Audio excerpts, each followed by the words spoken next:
नमस्कार दोस्तों, स्वागत है आप सभी का। उम्मीद करता हूं कि आप अच्छे होंगे और अपनी तैयारी बहुत अच्छे तरीके से कर रहे होंगे।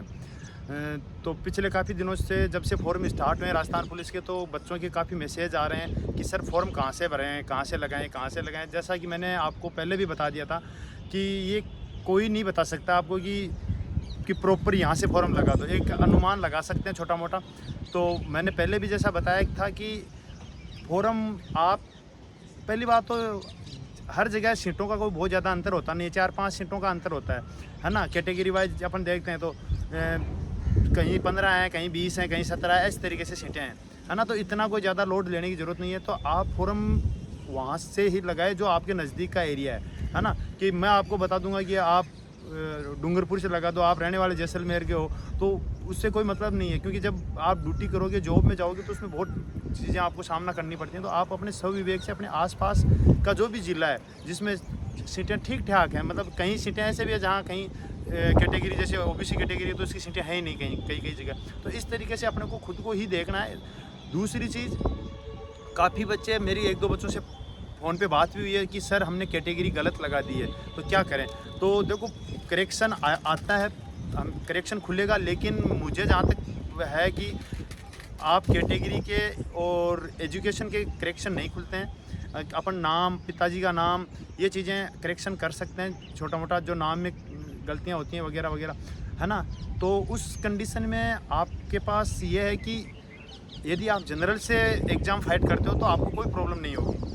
तो आप जनरल में काउंट होंगे, चाहे आप किसी भी कैटेगरी से हो। लेकिन यदि आप कैटेगरी से कोई कट ऑफ पास कर रहे हो और आपकी कैटेगरी दूसरी लगा रखी है और उस कैटेगरी में आप यदि पास नहीं हो रहे हो, तो फिर आपको प्रॉब्लम होने वाली है ना। क्योंकि उस टाइम आपने अपना ओबीसी, जैसे मेरे पास जो मेरी बात हुई थी, उन्होंने एमबीसी से कैटेगरी लगा दी थी और वो ओबीसी से हैं। तो यदि वो जनरल से फाइट करते हैं तो कोई प्रॉब्लम नहीं होने वाली। लेकिन यदि वो ओबीसी एमबीसी की कट ऑफ पास कर देते हैं ओबीसी की, तो वहाँ उनकी क्लेश होगा और वो डॉक्यूमेंट्स वेरिफिकेशन में बाहर हो सकते हैं। बाकी वो क्या चीज़ें होती हैं, कोर्ट में भी जा सकते हैं, उन समय काफ़ी चीज़ें होती हैं, वो समय देखी जाएगी। तो ये गलती से आप बिल्कुल बचें। क्योंकि यार, जब फॉर्म भर रहे हो तो उसको रीचेक करो 1-2 बार, अच्छे से पूरा ध्यान लगा के फॉर्म को भरो, फिल करो। क्योंकि इसीलिए मैंने बोला था कि आप अभी फॉर्म भर दो और वेट मत करो, क्योंकि साइट भी थोड़ी वीक चल रही है। बार बार वेट मत करो समय का।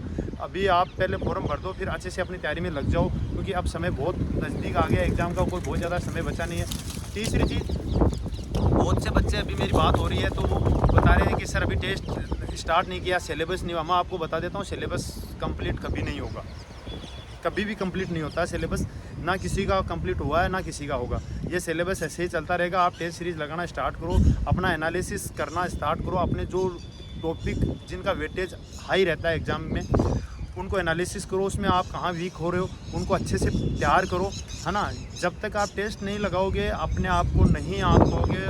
सिलेक्शन की सबसे पहली जो बुनियादी उसूल है वो टेस्ट सीरीज़ है। टेस्ट सीरीज़ बिना आप अपने आप को नहीं देख पाओगे कहाँ स्टैंड कर रहे हो। ऑनलाइन टेस्ट ज़रूर लगाओ, ऑफलाइन लगाओ ना लगाओ कोई बड़ी बात नहीं है, लेकिन ऑनलाइन टेस्ट ज़रूर लगाओ, ताकि आप जो बाकी और बच्चे हैं उनसे कंपेयर कर पाओ, रैंक आपकी कंपेयर कर पाओ कि मैं कहाँ स्टैंड कर रहा हूँ, है ना। तो इस तरीके से अपनी तैयारी को सुचारू रूप से, एक सही तरीके से स्मार्ट तैयारी करो, है ना। दूसरी चीज़ ये है कि कट ऑफ यार, देखो कोई नहीं बता सकता। कोई बता रहा है तो आपको पागल बनाने के अलावा उसका कोई काम नहीं है। क्योंकि पेपर कैसा होगा, कंपटीशन कितना होगा, है ना, ये चीज़ें उसी टाइम पे कट ऑफ पेपर होने के बाद आपको कुछ बताया जा सकता है कि एनालिसिस करके, कि भाई अनुमान लगाया जा सकता है कि हाँ इतनी रह सकती है। तो ये जो वीडियो बनाते हैं इनको चक्करों में मत पड़ना, क्योंकि अब जैसे कट ऑफ क्या जाएगी, कंपटीशन कितना रहेगा, कितने क्वेश्चन करके आए हैं, है ना। तो ये तरीके के वीडियो बहुत आएंगे, इनसे बच के रहना। अपना ध्यान सोशल मीडिया से हटा के अपनी स्टडी पे लगाना। 2 महीने वो आपको सिलेक्शन दिलाएगी। क्योंकि जहाँ मैंने पिछली बार का एनालिसिस देखा है, उसमें कट ऑफ में मैक्सिमम 3 से 4-5 नंबर तक का फ़र्क रहता है, 3-4 नंबर का फ़र्क रहता है, मतलब ज़्यादा कोई फ़र्क रहता नहीं है। तो एवरेज सब जगह लगभग अपन माने तो लगभग सेम सी कट ऑफ रहती है, तो उससे कोई ज़्यादा फ़र्क पड़ने वाला नहीं है। आपकी तैयारी जितनी अच्छी होगी, सिलेक्शन की गारंटी उतनी अच्छी होगी। तो मिलते हैं नेक्स्ट वीडियो में। उम्मीद करता हूँ आप अपनी तैयारी अच्छे से करेंगे और टेस्ट ज़रूर लगाएं प्लीज़। मिलते हैं नेक्स्ट वीडियो में। जय हिंद।